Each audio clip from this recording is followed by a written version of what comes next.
આજની ધર્મકથા. પ્રણામ.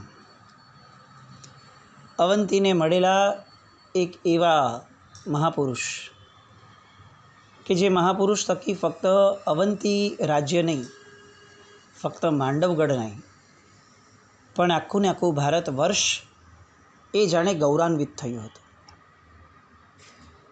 જે રીતની બુદ્ધિ પ્રતિભા અને જે રીતની ઉદારતાથી કાન્યાકુબ્જના મંત્રીમંડળને મહારાજા જયસિંહ દેવ અને પેથળ શાહ એ બંનેએ મળી અને પ્રભાવિત કર્યા, એના થકી જનજનમાં અને ઘર ઘરની અંદરમાં પેથળ શાહ મંત્રી અને આ બંનેઓ જયસિંહ દેવ એ બંનેની જોડી એ ગવાવા લાગી.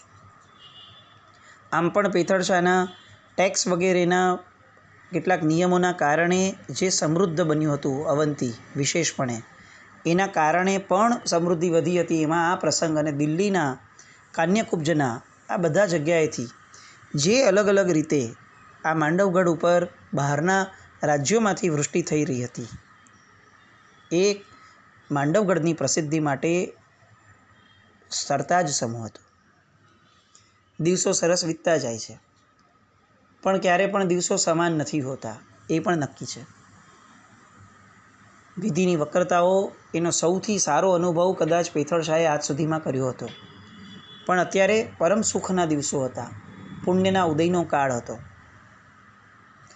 ચિત્રાવેલી મળવા પછીથી થયેલી આખી ને આખી ઘટના જે રીતે એના જીવનને વળાંક આપે છે, એ ઘટનાઓ પછી ખરેખર એવું માનવું પડે કે પેથળ શાહનો પરમ પુણ્યોદય એ ચિત્રવેલી મળવાથી થયો હતો.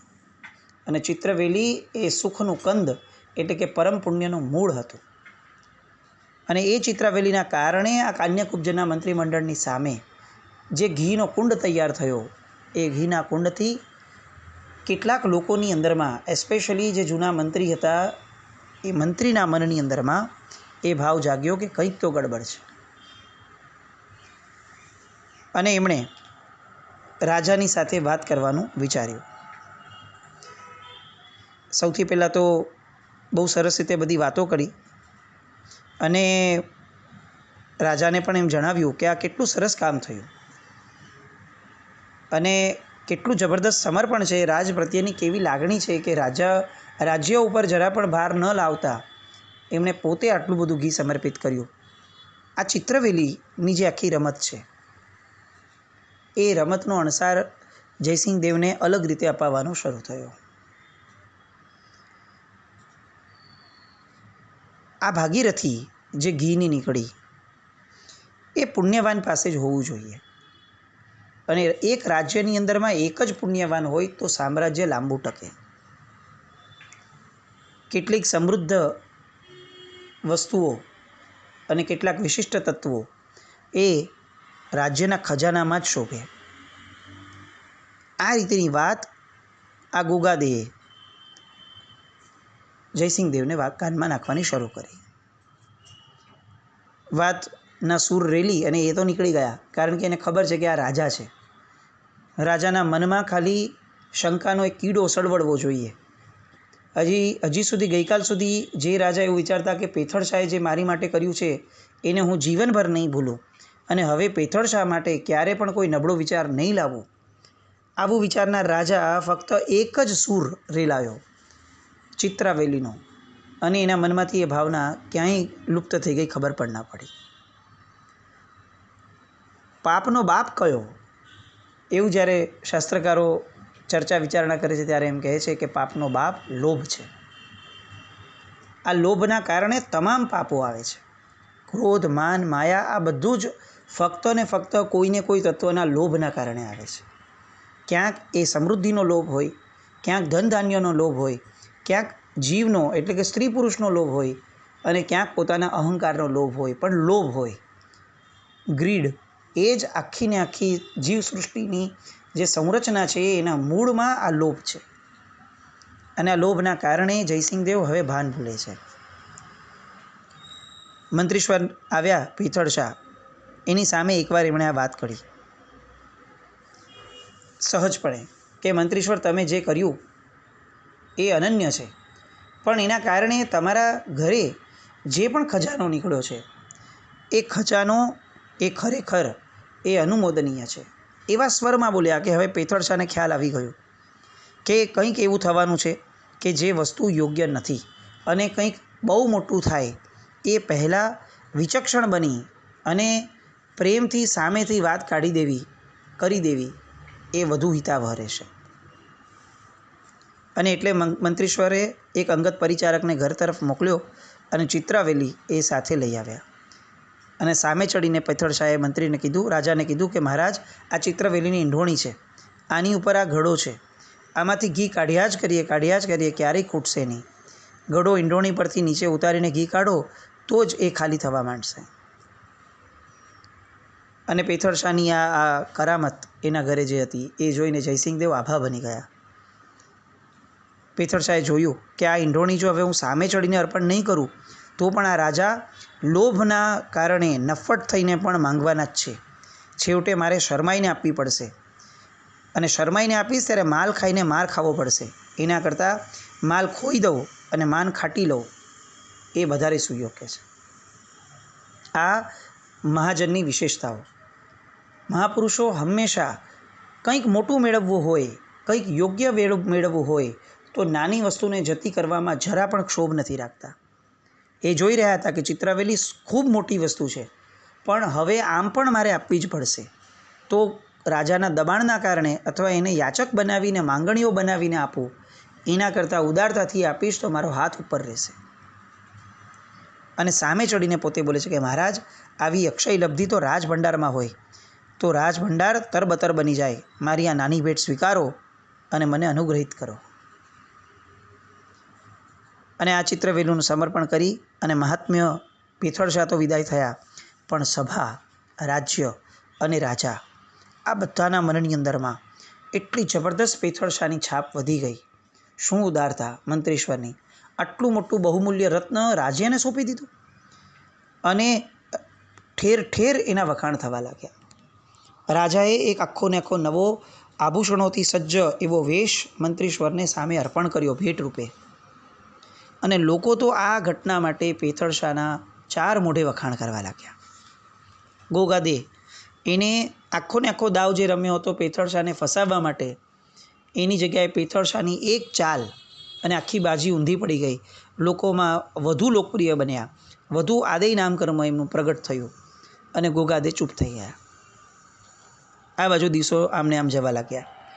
પણ હવે જયસિંહ દેવે રાજા વાજાને વાંદરા એ કહેવતને ફરીથી યથાર્થ કરવા માટેનો જાણે એક અવળો પુરુષાર્થ આદર્યો હોય એવી કુમતી જયસિંહ દેવને સૂચી. આ ઈંઢોણી જે છે એ આખી ચિત્રલતાની નહોતી બની.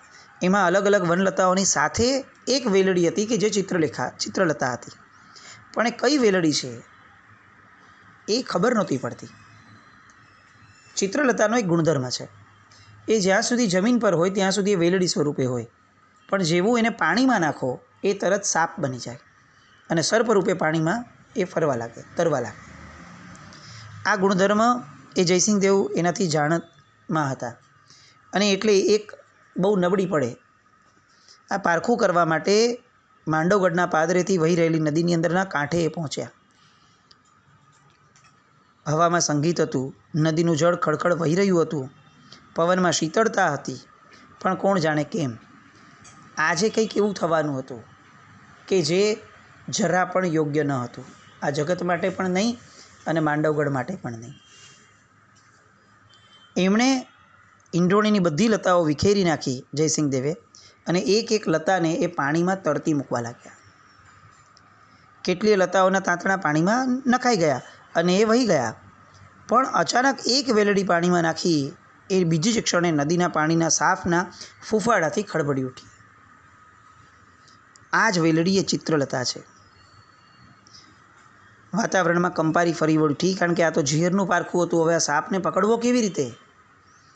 અને બધા જ એસ્પેશિયલી રાજા જયસિંહદેવ બેબાકડા બની ઉઠ્યા કે અરે કોઈ જુઓ, આ ચિત્રલતા સાપ બનીને સરકી જાય છે, કોઈ પાણીમાં ઝંપલાવો, એને પકડી લાવો, નહીં તો ચિત્રલતા હાથમાંથી સરકી જશે. દુષ્કૃત કર્યા પછી એની મૂર્ખામીને જગતની સામે ગમે તેમ રીતે વ્યક્ત થવા દેવી એ મૂર્ખાઓનો ગુણધર્મ છે. કરતાં પહેલાં એક વિચાર ન કરવો, કામ કરતાં પહેલાં, અને કંઈક નબળું પરિણામ આવે એટલે બૂમાબૂમ કરવી, લોકોને ફરિયાદ કરવી, લોકોની સામે રોદણા રડવા, આ બધું જ એ મૂર્ખના સ્વભાવ અને મૂર્ખના ગુણધર્મો અને લક્ષણો છે. કોણ જાય? કયો તરવૈયો આવી કમર કસે? કારણ કે આ તો વનલતાનો સાપ છે. એ સાપ ફૂફાડો મારે, ડંખ ન દે, પણ દેખાવે કેટલો બિહામણો છે. અને તેમ છતાં પણ એક તરવૈયો નીકળ્યો અને બનતી ઝડપે એ સીધો અંદર ગયો. મહારાજાની આંખે હવે અંધારા આવવા લાગ્યા. હાથમાંથી ચિત્રાવેલી જે જાય છે એનું દુઃખ, એનો પોતે જે મૂર્ખામી કરી છે એની સમજણ હવે એના માથા પર સવાર થવા લાગી. પોતાની કર્તવ્યની કેડી પર અંધકારની કાળી ચાદર વીંટળાઈ ગઈ હતી. કોઈ દિશા મળતી નથી કે હું શું કરું. પેથળશા અત્યારે હારે નથી. પેથળશાને ખબર પડશે ત્યારે પેથળશા મારા માટે શું વિચારશે, આ જગત મારી માટે શું વિચારશે. મેં કેટલું બહુમૂલ્ય રતન ફક્ત ને ફક્ત મારા આવા બાળ સહજ સ્વભાવના કારણે, કે જેમાં મને પરીક્ષા કરવાનું મન થયું, એના કારણે હું રત્ન ગુમાવી દઈશ આટલું મોટું. શું કરવું, શું ન કરવું, આવું કાંઈ સમજાતું ન હતું. કારણ કે ફણીજીત નામનો એક મંત્ર પણ હતો, એક મણી હતો, જે મણી ગમે તેવી ફૂફાડા મારતો સર્પ હોય એની સામે જો મૂકવા આવે તો એ તરત વશ થઈ જાય. પણ એ પણ કોણ કરે? પોતે રાજા જયસિંહ દેવ તો પાણીમાં પડવા તૈયાર ન હતા. એટલે તાત્કાલિક એમણે જાહેરાત કરાવડાવી કે આ ફણીજીત મણીથી યુક્ત એવો બાજુબંધ લઈને પાણીમાં જે દોટ મૂકશે એ માંડવગઢની મહત્તા એને આગળ કરશે અને એને મોં માંગ્યું ઇનામ આપવામાં આવશે. એક જમામર્દ આગળ આવ્યો. એ રાજવીએ આખો બાજુબંધ એના હાથમાં બાંધી દીધો. વળતી પડે એણે નદીમાં ઝંપલાવ્યું. પેલા સાપના ફૂફાડા ચાલુ હતા. બધાના મન હવે અધ્ધર લટક્યા છે. જયસિંહ દેવની માટે પોતાની ઇજ્જત નહીં, માંડવગઢની ઇજ્જત નહીં, પોતાની માટેની આખીને આખી રત્નની પ્રાપ્તિ જે થઈ હતી એ પ્રાપ્તિ જ આખીને આખી પ્રશ્નચિહ્નમાં આવીને ઊભી હતી. બધા અધ્ધર શ્વાસે જોઈ રહ્યા છે કે હવે શું થશે. પેલો જવામર્દ એ અચ્છો તરવૈયો પણ હતો. તરતો તરતો એ છેક સાપની અડોળ જઈને ઊભો રહી ગયો અને નદી કાંઠાની બધી આંખો એ એનું મંગલ ઈચ્છતી હતી. બધા જ બોલતા હતા કે બસ હવે તો પકડાયો, હવે તો પકડાયો, શાબાશ જુવાન, શું મર્દાનિયત છે તારી, તે તો માંડવગઢનો રંગ રાખ્યો, રંગ રાખ્યો. અને આ બધા સૂર લોકોના મોંમાંથી નીકળી રહ્યા હતા. મહારાજ પણ નદીને તાકી તાકીને જોઈ રહ્યા હતા. હવે સાપ અને જુવાન આ બંને વચ્ચે કોઈ અંતર ન રહ્યું. જુવાને પાણીમાં એક ધક્કો માર્યો અને પોતે સાપની નજીક આવી ગયો. બસ હવે હાથ લંબાવવાનો છે. હાથ લંબાવી અને સાપને લેવા માટે ગયો. પણ આશ્ચર્ય, પેલા જવાનનો હાથ અડતા જ સાપ પાણીમાંથી કમ્પ્લીટલી પેટાળમાં અદૃશ્ય થઈ ગયો. ચિત્રવેલી જતી રહી. રાજવી જયસિંહ દેવને છબ્બર આંચકો લાગ્યો. હવે એમને સત્ય સમજાયું કે એમણે ઝેરના પારખા કર્યા હતા. કોઈના ભાગ્યલેખ એમણે ભૂસી નાખ્યા. આ ચિત્રાવેલી એ કદાચ પેથળશાના ભાગ્યની હતી, એ મારા ભાગ્યની હતી જ નહીં. અને એના કારણે જ આ ચિત્રવેલીનો હું ઉપયોગ કરું એ પહેલાં મને આવું પારખું કરવાનું મન થયું. અને પારખું કરવાના કારણે આ ચિત્રવેલી એ બધાએ ગુમાવી દેવી બેઠી. પેલા ગોગાદેના ભૂલાવ્યા, પોતે ભૂલ્યા. અત્યારે એમને ગોગાદે ચડામણી જે કરી હતી એ પણ આંખની સામે આવે છે. આંખમાં આંસુ અને અંતરમાં સંતાપ. એક અમૂલ્ય ચીજ ગુમાવ્યાનો શોક એમના ભારેખમ પગલાં પરથી જણાતો હતો. પેથળશા લોકોના મુખેથી કંઈક વિચિત્ર વાતો સાંભળી અને ત્યાં આવ્યા, પણ ખેલ ખતમ થઈ ગયો હતો. અને તેમ છતાં ઉદાર દિલ એવા પેથળશાએ મહારાજને સહાનુભૂતિ અને સાંત્વના આપ્યા. એક ક્ષણ માટે પણ પેથળશાના મનમાં એવો વિચાર ન આવ્યો કે મેં આ ચિત્રાવેલી આમના જેવા મૂર્ખને આપી અને બહુ મોટી ભૂલ કરી છે. મહાપુરુષો એમને એમ નથી બનાતું. જીવનમાં કંઈક કેટલા ભોગ આપીએ ત્યારે કંઈક પ્રાપ્ત થાય છે. આજની આપણી જીવન પદ્ધતિ, વૈજ્ઞાનિક શોધોના કારણે આપણને એમ જ લાગે છે કે આપણે બધું જ મેળવી શકશું. પૈસાના જોરે, આપણી બુદ્ધિમત્તાના જોરે, આપણા ભણતરના જોરે, આપણી આવડતના જોરે આપણે શું ન મેળવી શકીએ એવી તુમાખીમાં આપણું જીવન ચાલે છે. અને એટલે જ જે ક્ષણે આ તુમાખી ભાંગે છે, કાળ એનો પરચો બતાવે છે, ત્યારે ડિપ્રેશનથી વધારે બીજું કંઈ જ આપણી માટે બચતું નથી. મનુષ્યએ આ સમજવું જોઈએ. પુરુષાર્થ ગમે તેટલો પ્રબળ હોય, અંતે એ પ્રારબ્ધ સામે પાંગળો છે. અને આ સ્વીકાર ભાવ બાળકોને નાનપણથી આપવા જરૂરી છે. નહીં તો આ બાળકો ભવિષ્યની અંદરમાં નિરાશાની એવી ગર્તામાં ધકેલાઈ જાય છે કે સાવ સામાન્ય કહી શકાય એવી વસ્તુને પણ મનથી જતી નથી કરી શકતા. એટલે જ દાન, શીલ, તપ, ભાવ આ 4 ધર્મોમાં દાનને સૌથી પ્રથમ રાખ્યો.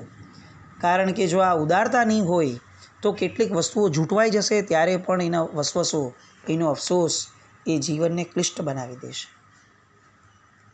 આપણે દાન કરી જાણીએ, પણ અધિકારની એક વસ્તુ છોડતા આપણે જાણી નથી શકતા.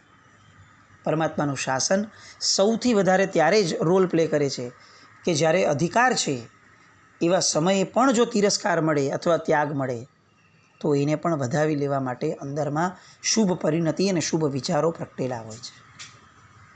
પેથળ શાહ આ શુભતાને ભરેલા હતા. અને એટલે જ બીજે દિવસે જયસિંહ દેવે ભરી સભામાં પેથળ શાહને સત્કારતા કહ્યું કે પેથળ શાહ, તમે મહાન છો. રાજ્યની એક એવી નીતિ છે એના કારણે હું અટકાવું છું. બાકી ખરેખર આજે તમારા પ્રત્યે મને જે અહોભાવ થયો છે એ પ્રમાણે તો હું તમને છત્ર આપું, તમને રાજ સિંહાસન ઉપર બેસાડું, એ તો પણ મને એમ લાગે છે કે ઓછું છે. અને પોતે મંત્રીશ્વર પેથળ શાહને પોતાના હાથેથી છત્રધારી બનાવ્યા. મહારાજા જયસિંહદેવને પોતાની ગઈકાલ રડાવી રહી હતી અને ગોગાદેની કાન ભંભેરણીથી પોતાના હાથે અવંતીની જે અસ્મિતા ઓલવાઈ ગઈ એનો પણ એટલો જ એમને વસવસો હતો. ફરી પાછું એમણે નક્કી કર્યું, પેથળ શાહમાં કલંક હોય એ સંભવિત નથી. એમનું પુણ્ય પ્રચંડ છે. એટલે હવે ક્યારે પણ પેથળ શાહ માટે ગમે તેવી સાચી ખોટી વાત આવશે તો હું નહીં સાંભળું. અને એનો અમલ પણ એમણે શરૂ કરી દીધો. ગોગાદે આદિ જેટલા પણ મંત્રીઓ હતા એ બધાને એમણે શાંત કરી દીધા. એમને સાફ કરી દીધા. પેથળ શાહ સામેનું એક પણ અસ્તિત્વ એ ક્યાંય પણ સામે નહીં પડી શકે એવી જાહેરાત એમણે રાજ્યની અંદર કરી દીધી. દિવસો વીતતા ગયા.